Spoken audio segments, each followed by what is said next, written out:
In a shocking revelation, self-acclaimed financial expert GehGeh opens up on his experience on the Honest Bunch podcast, aiming to shed light on certain misconceptions and internal dynamics of the show. These revelations comes amid a public dispute between social media creative Martins Vincent Ottel, popularly known as Very Dark Man, and comedian D1. D1 accusation led to heated exchanges between the two personalities, further intensifying the controversy surrounding the Honest Bunch podcast. GehGeh, however, observed that Nedu, a prominent figure on the podcast, wasn't its owner but was contracted to host. Addressing allegations that Honest Bunch podcast is scripted, GehGeh refuted these claims, stating that the show thrives on controversy and provocative questions because, in his view, the average Nigerian audience is more drawn to sensational content than to quality information. In his advice to Kukupi, GehGeh cautioned against close association with Very Dark Man, warning that any personal information shared with him could be used against one in future disputes.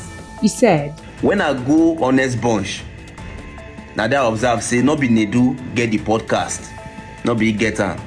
He's on contract. So if they tell you say he resign, he not resign, he was sacked. Na sack they sack am. Because the image when Nedu don bring to the brand, na image of guest information not dey safe in their hands." While this revelation has generated mixed reactions online, you can as well drop your opinion in the comment box section below. And please stay tuned to NaijaNews TV.